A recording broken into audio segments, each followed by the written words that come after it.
안녕하세요. 재밌는 TV 스팅TV의 스팅입니다. 구독, 좋아요, 댓글 부탁드려요. 유튜버에게 큰 힘이 됩니다. 오늘은 넷플릭스 오리지널 영화 대홍수를 보고 왔는데요. 스포일러 후기를 하겠습니다. 스포일러가 포함되어 있으므로 스포가 싫으시다면 뒤로 가기 눌러주세요. 먼저 제 감상평은요. 이해하기 어렵고 혼란스러운 영화였습니다. 장르는 재난 SF 드라마이고요. 감독은 김병우 감독님이 맡으셨습니다. 전에 영화 전지적 독자 시점을 감독하셨었죠. 각본의 김병우 감독님, 한지수 작가님, 출연진의 김다미 배우님이 구한나 역, 박혜수 배우님이 손희조 역, 권은성 배우님이 신자인 역, 그 외 많은 배우님들이 나오세요. 공개일은 2025년 12월 19일이고 상영시간은 약 108분 정도 됩니다. 상영 등급은 15세 이상 관람가입니다. 넷플릭스 오리지널 영화이기 때문에 오직 넷플릭스에서만 보실 수 있습니다. 영화의 짧은 시놉시스를 설명드리겠습니다. 어머니와 아들로 구성된 2인 가족이 있었는데 어느 날 아침에 깨어나 보니 밖에 비가 엄청나게 내리고 있고 물이 자신의 아파트 3층 높이까지 차 있는 대홍수의 재난 상황에 놓이게 됩니다. 깜짝 놀란 어머니는 아들을 데리고 점점 차오르는 물을 피해 아파트의 옥상으로 올라가면서 벌어지는 이야기를 다루고 있습니다.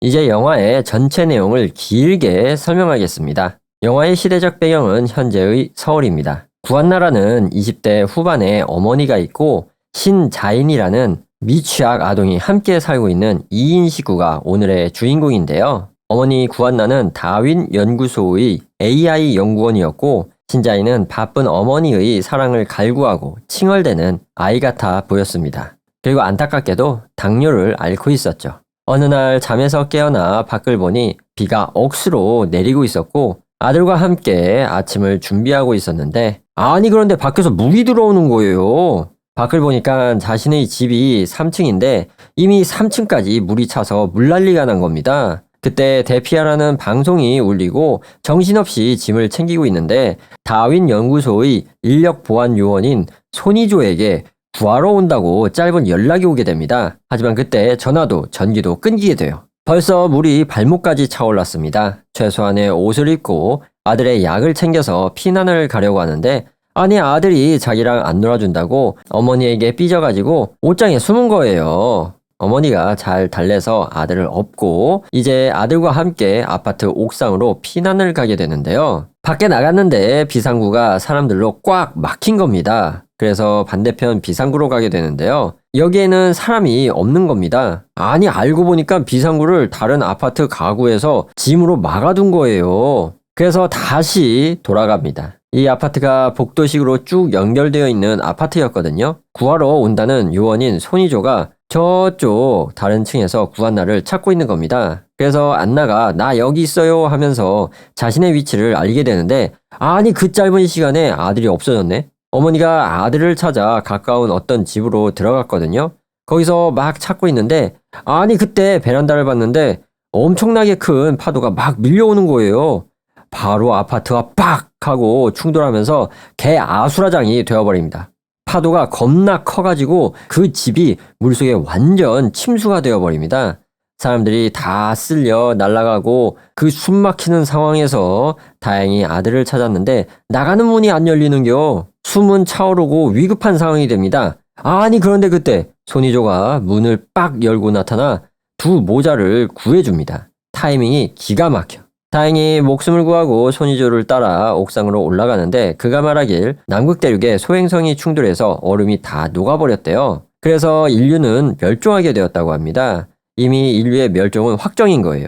그래서 계획이 안전한 피난처에서 신인류를 만들어야 하는데 다른 연구소에서 신인류를 만들기 위해 이미 인간을 구성하는 다른 부위들은 다 만들 수 있는 기술을 완성했는데 인간의 마음을 만드는 방법을 구한나가 다니는 다윈 연구소에 AI로 만들고 있었던 거예요. 거기에 수석 엔지니어가 있었고 안나는 차석 엔지니어인데 수석 엔지니어가 재해 때문에 죽어서 대신 안나를 데리고 가는 거죠. 그런 이야기를 들으면서 계단을 올라가는데 그때 아들이 응가가 마렵대. 아파트에 다 문이 닫혀 있는데 피난민에게 잠깐 쉴 공간을 제공하려는 듯이 문 사이에 신발을 끼워 놓은 집을 발견하게 됩니다. 그래서 다행히 바지에 지리지 않고 이를 해결할 수 있었어요. 잠시 쉬면서 한숨 돌리게 되는데 아니 그때 가스 배관이 터지면서 연쇄 폭발이 일어나는겨. 그러면서 복도가 불바다가 되는 겁니다.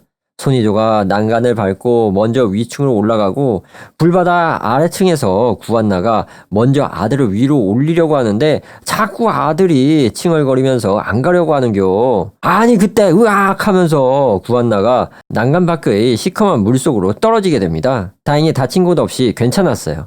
구한나가 아래층에서 다시 올라가는데 아니 이번에 엘리베이터에 이지수라는 어린아이 목소리가 들리는겨. 그 아이 구하려고 어디서 마대자루를 가져오려는데 이 재난 상황에서도 빈집을 털고 있는 나쁜 강도들이 있었던 거예요. 빨리 몸을 피신하느라 마대자루는 못 가져오고 손으로 문을 열어보려는데 안 열리는겨. 그리고 이 물이 가득 차오르는 상황인데 다시 거대한 파도가 빡 하고 들이칩니다. 구한나의 끔찍한 과거의 회상이 나오는데 사고로 차에 갇힌 채 물에 빠졌는데 구한나가 먼저 나오고 아버지가 아들 신자인을 데리고 나오다가 아니 그때 차가 엎어진겨. 그래서 아버지가 아들을 먼저 구하고 차에 끼어서 죽어버린 겁니다. 다시 현실로 돌아와 그녀는 과거의 남편을 구하지 못한 것처럼 엘리베이터에 아이도 구하지 못하고 올라가게 됩니다. 아니 그런데 아들 신자인이 아파서 쓰러진 거예요. 빨리 당뇨 주사를 맞아야 하는데 아까 전에 파도에 휩쓸려 가는 겁니다. 그래서 응급처치를 하러 아파트를 돌아다니는데 그때 어느 노 부부가 활짝 문을 열어둔 거예요. 제 생각에는 피난민에게 쉼터를 제공하기 위해 열어둔 것 같았어요. 들어가서 죄송하다고 하면서 집안을 뒤지고 설탕물을 만들어서 먹이게 됩니다. 그게 응급처치인가 봐요. 그때 다시 연구소 회상 장면이 나오는데요. 뭔가 아들 신자인이 인간의 마음을 연구하기 위한 만들어진 인간의 실험체 같은 이야기들이 나오는 거예요. 다시 현실로 돌아와서 다행히 아들이 깨어나게 됩니다. 거기서 잠시 쉬면서 있는데 아니 밖에 햇빛이 비치는 거예요. 그때 손이조와 잠깐 대화를 나누게 됩니다. 이 아저씨가 차갑고 인간에 대해 염세주의적인 시각을 가지고 있었는데 그 이유가 어릴 때 자기 어머니가 버리고 간 것 때문이었다는 사실이 밝혀지게 됩니다. 이제 비도 그치고 햇빛이 나오니까 작전에 대해 사실대로 이야기해 주는데 원래는 구한나만 데리고 가고 신자인을 버려야 하는 상황이었던 겁니다. 그리고 자신은 구한나가 혼자만 헬기를 타고 갈 것이라고 생각을 했다고 하는 거예요. 왜냐하면 자기처럼 버림받은 사람이 또 있구나 하며 위로받고 싶었다고 합니다. 아니 그런데 그때 다시 비가 오기 시작하네. 다시 아들을 데리고 피난을 가는데요. 노부부는 집에 남아서 할아버지가 거동이 불편한 할머니에게 밥을 먹여주는데 저 멀리서 거대한 파도가 밀려오는 거예요. 그리고 구한나 일행이 계단으로 뛰어 올라가는데 올라온 아래층 쪽이 다 물에 잠겨버립니다. 아니 이번엔 임산부가 배가 아파가지고 출산을 하려는 급한 상황이겨. 남편은 어쩔 줄 몰라 하고 도와달라고 해요.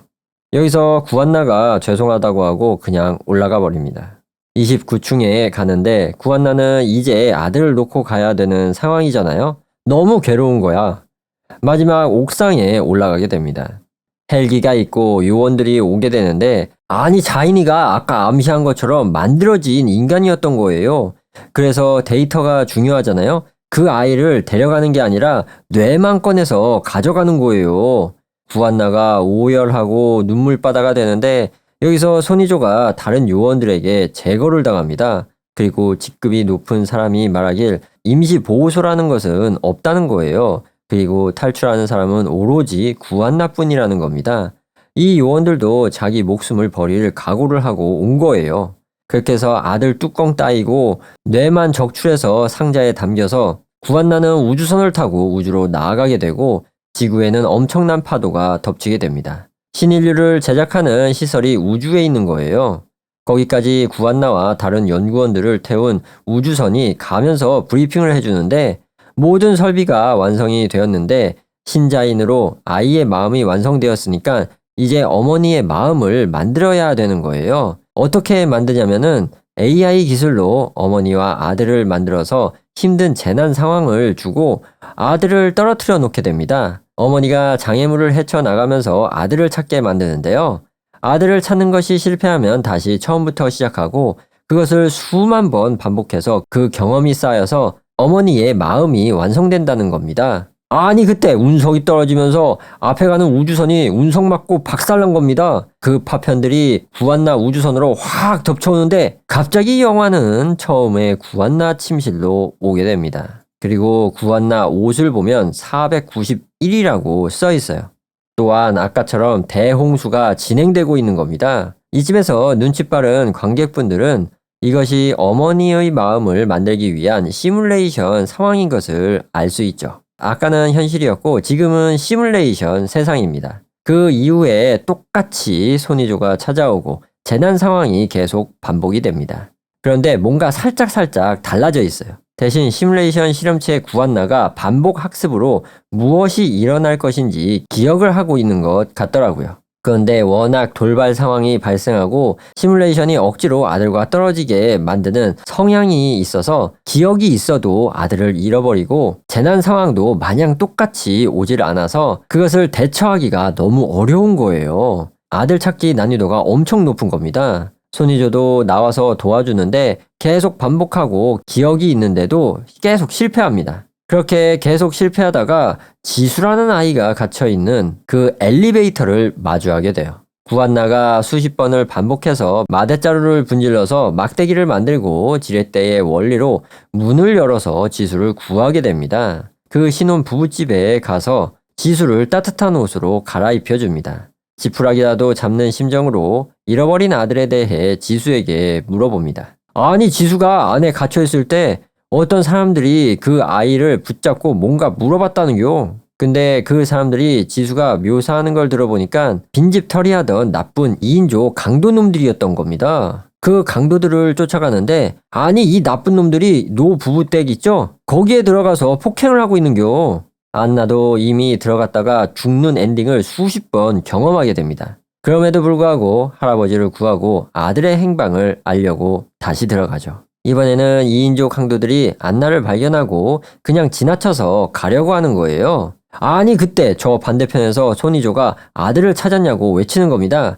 그래서 안나가 여기에요 라고 외치는데 2인조 강도들이 제발저려서 문을 닫고 안나를 다시 집으로 끌고 들어갑니다. 그때부터 안나와 2인조 강도의 격투가 펼쳐집니다. 겨우 현관까지 와서 문을 열려고 하는데 강도가 쫓아와서 안나의 목을 조르게 됩니다. 밖에서 손이조가 문을 두드리는데 안나는 강도에게 죽어가고 있는 거예요. 아니 그때 문이 열리면서 엘리베이터 소녀 지수가 서 있는겨. 지수가 가려던 곳이 할아버지 댁이었던 것이죠. 결과는 손이조에 의해 2명 모두 강제로 물속으로 다이빙하게 됩니다. 할아버지와 할머니를 살리고 지수를 만나게 해주었지만 아들의 행방을 알기에는 어려웠습니다. 지수하고 노부부에게 작별 인사를 하고 가려는데 할머니가 설탕물이 든 병을 안나에게 주는 겁니다. 안나는 손이조를 설득해서 그 넓은 아파트에서 아들을 찾으러 나서게 됩니다. 29층에 갔는데 외면에 썼던 아이를 낳는 임산부가 있는 거예요. 이번에는 그냥 지나치지 않고 자신의 외투를 덮어주며 도와주게 됩니다. 그때 손이조가 어떤 집에서 자인이를 찾았다는 겁니다. 갔는데 이런 젠장 함정이었어. 요원들에게 붙잡히게 되는데 그것을 또 수십 번 반복하는 거예요. 이제 손이조에게 마지막으로 너 옥상에서 죽는다고 사실을 털어놓게 됩니다. 손이조도 그 말을 듣고 뭔가 이상해서 다시 안나에게 무슨 말이냐고 물어보려는데 딱 다른 요원이 막는겨. 거기서 뭔가 이상한 것을 깨달았어요. 그래서 손이조가 요원들과 싸우게 되는데 결과적으로 구안나는 요원들의 손에서 풀려나고 이제 손이조에게 어떻게 될 것인지 이런 일들이 반복되고 있다고 말해줍니다. 그래서 손이조가 아들을 찾는 것에 적극 동참해요. 둘이서 요원들과 맞서 싸우게 됩니다. 그리고 이것을 수십 번 반복하게 돼요. 2만 번 이상 시뮬레이션을 돌리게 됩니다. 그런데 마지막이 너무 어려운 거예요. 우여곡절 끝에 마지막 층의 옷장을 열어보는데 거기에도 없는 거예요. 그래서 옥상까지 올라가게 됩니다. 아니 근데 거기에 옷장이 있었던겨. 그걸 열어보니까 자인이가 쓰러져 있었던 거야. 설탕물을 먹여서 살리게 됩니다. 왜 여기에 있는지 알고 보니까 초반 현실 세계에서 자인이의 뚜껑 따기 전에 마지막 작별 인사를 했는데 그때 옥상 옷장에 들어가 숨어 있으면 엄마가 꼭 찾으러 온다는 이야기를 한 거예요. 그것을 기억하고 시뮬레이션 세상에서 옥상 5장에 있었던 겁니다. 다시 과거 우주선을 타고 갈 때의 현실 시간으로 가게 되는데 우주선 파편에 맞아서 이미 구한나는 살 수가 없는 몸이었어요. 그래서 자신의 뇌의 데이터를 시뮬레이션으로 보내서 자기가 실험체가 되어 완성시키려고 했던 겁니다. 다시 시뮬레이션 속으로 돌아와서 어느새 요원들이 쫓아오고 저 멀리서 거대한 파도가 몰려오는데 자인이를 살리려고 자신이 요원들을 몸으로 막으면서 자인이를 바다로 보내게 됩니다. 그때 AI가 멈추게 됩니다. 그리고 만들어진 구한나와 신자인이 어렸을 때부터 기르면서 엄마로서의 기억이 쭉 재생이 됩니다. 그러면서 AI 시뮬레이션을 거스르고 구한나 혼자 움직이게 되는 겁니다. 그리고 구한나가 바다로 뛰어들면서 신자인을 찾으러 가요. 바다에서 자인이를 찾는데 저 멀리 방송국 송심탑 같은 것이 뾰족하게 올라와 있는데 거기에 자인이가 있는 거예요. 저 멀리서 거대한 파도가 밀려오고 있고 구한나는 신자인을 드디어 만나게 됩니다. 어머니는 아들을 끌어안고 잠수놀이를 하자며 숫자를 세고 거대한 파도가 다가오며 영화는 끝나게 됩니다. 엔딩 크레딧이 나오면서 어머니의 마음을 만드는 시뮬레이션은 성공하여 만들어진 신인류 구한나와 신자인이 우주선을 타고 지구로 향하게 되면서 이번엔 진짜로 영화가 끝나게 됩니다.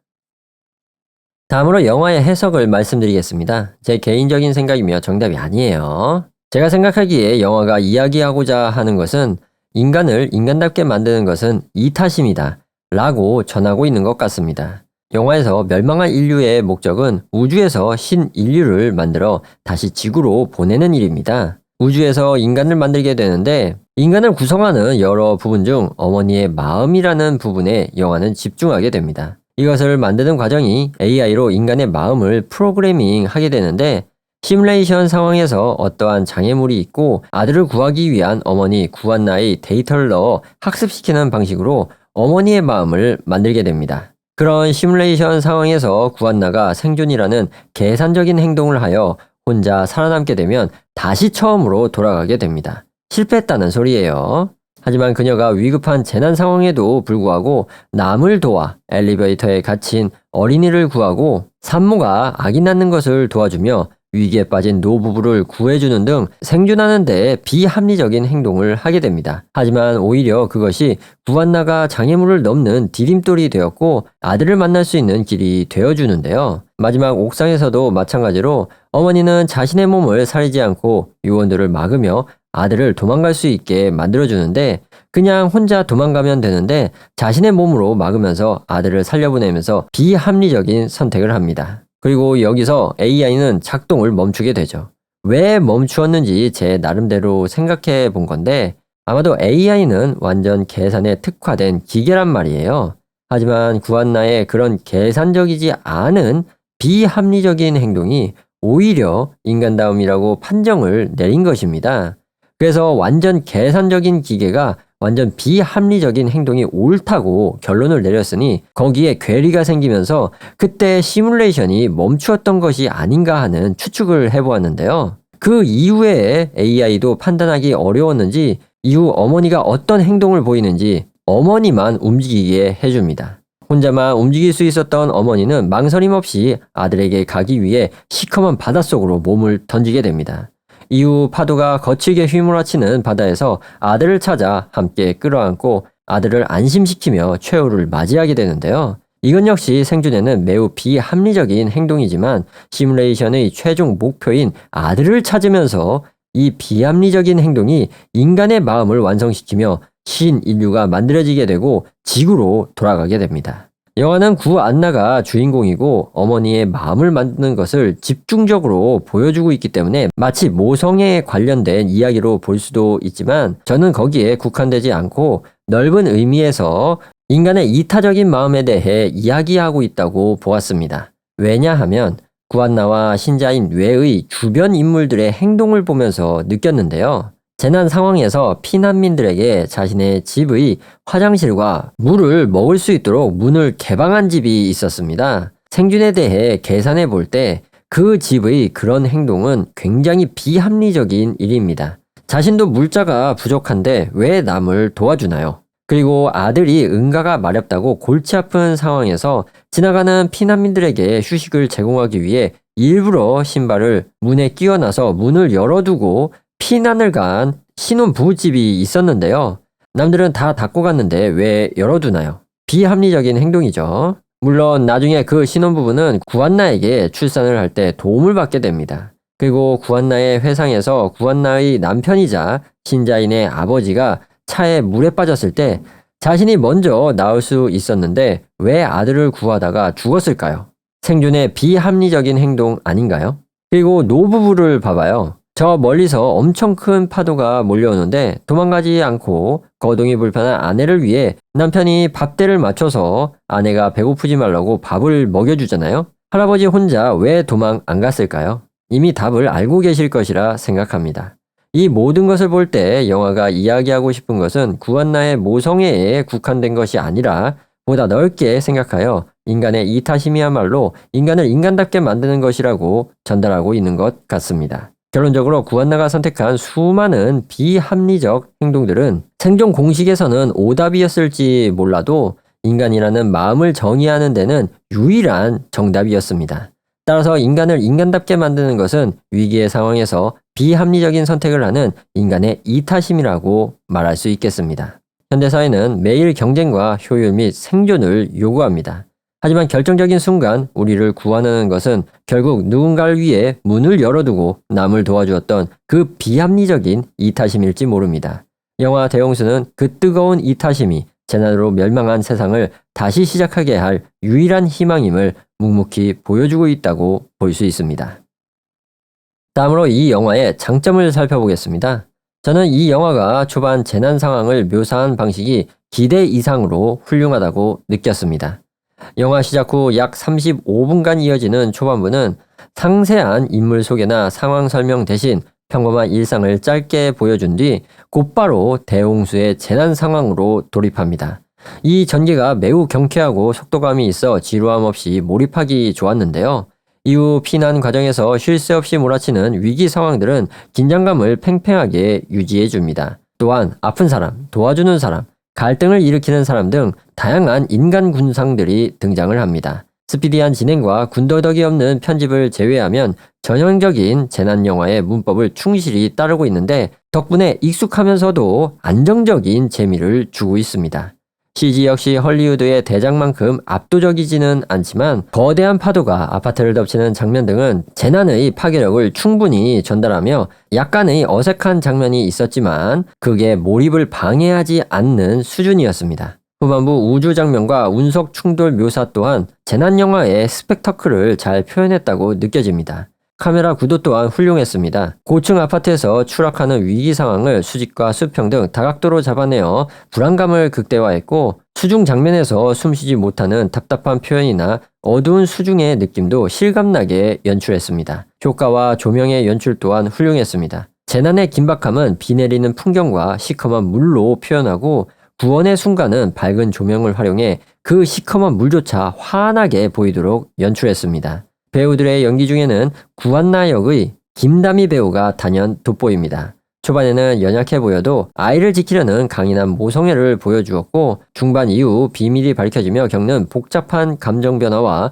눈물 연기는 관객들에게 모성애의 따뜻함을 충분히 전달하였습니다.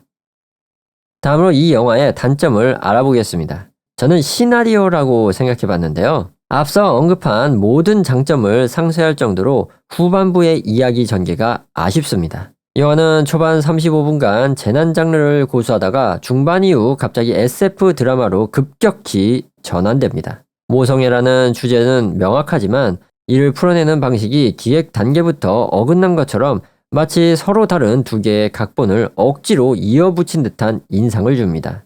결과적으로 혼란스럽고 이해하기 어려운 결과물이 되었습니다. 차라리 초반에 재난 장르를 일관되게 유지하는 편이 훨씬 나았을 것 같습니다. 장르가 전환되는 지점에서 관객들에게 충분한 설명을 제공하지 않은 점도 문제라고 생각합니다. 저는 주인공이 대홍수 상황을 피해 우주 정거장에서 사고를 당해 사투를 벌이며 인류의 임무를 완수할 것이라 예상했지만 영화는 설명 없이 다시 처음으로 돌아갑니다. 이때 느껴지는 것은 궁금증이 아니라 당황스러움이었습니다. 시뮬레이션이라는 설정이 밝혀진 뒤에도 설명이 부족해 영화에 대한 흥미가 급격히 식어버립니다. 캐릭터의 일관성도 무너지는데요. 연약했던 안나가 어느 순간 소음기 달린 권총을 들고 요원들을 제거하는 투사로 변하게 됩니다. 안나는 처음 보는 요원들을 죽일 정도로 냉혹한 인물이었나요? 안나는 이전에 엘리베이터에 갇힌 아이를 구출하고 노부부를 구해줬기 때문에 시뮬레이션의 어려운 장애물들을 극복하게 됩니다. 이는 타인의 생명을 소중히 여기던 이전의 모습과 총으로 요원들을 제거하는 모습이 대비가 되며 캐릭터의 붕괴로 느껴집니다. 또한 시뮬레이션 과정이 반복되면서 비슷한 장면이 계속 나열되다 보니 전개가 매우 지루해집니다. 주연들의 활용도 아쉽습니다. 손이조 요원은 어머니에 대한 트라우마를 가진 입체적인 인물이지만 그의 서사가 충분히 활용되지 못한 채 안나를 돕게 되는 계기가 빈약하게 묘사됩니다. 아들 신자인 역시 모성애를 완성하기 위한 도구적 장치에 머물러 있습니다. 아이와 어머니의 갈등을 더 깊이 있게 다루고 대화를 통해 관계를 확장했다면 훨씬 감정적인 공감을 얻었을 것입니다. 후반부의 감동적인 장면들조차 억지로 관객들을 울리며 심파처럼 느껴져 부자연스러웠습니다. 이번에는 영화를 추천드릴 분을 말씀드리는 시간인데요. 이 영화는 제가 아쉽다고 느끼는 작품이다 보니까 시청자분들께 추천드리기는 어렵습니다. 이 영화를 추천드리는 분은 없고요. 다음 파트로 넘어가겠습니다. 다음으로 영화 티어리스트 순위를 보시겠습니다. 지난번에 영화 나이브즈 아웃 웨이크 업 데드맨을 C랭크에 두었는데요. 이번에 시청한 영화 대홍수는요. E랭크 비추천드리는 영화입니다. 이미 영화의 초반 35분을 보신 분들은 느끼시겠지만 재난 영화로서 괜찮습니다. 연기자들의 연기와 CG, 긴장감을 올려주는 카메라의 구도와 스턴트, 그리고 재난 영화로서의 진행은 나쁘지 않았습니다. 하지만 중반 이후에 벌어지는 일들이 너무나 엉망이고 이 영화가 이야기하고자 하는 바가 무엇인지 모를 정도로 혼란스러운 영화입니다. 차라리 이 영화의 후반부도 전반부의 내용처럼 전형적인 재난 생존 영화로 만들었다면 지금처럼 엉망인 영화가 아니라 보통 영화 정도는 되었을 것 같습니다. 따라서 E랭크 비추천드리는 영화입니다. 여기까지 넷플릭스 오리지널 영화 대홍수의 스포일러 후기였습니다. 구독, 좋아요, 댓글 부탁드려요. 유튜버에게 큰 힘이 됩니다. 그럼 다음에 봐요. 안녕히 계세요. 감사합니다.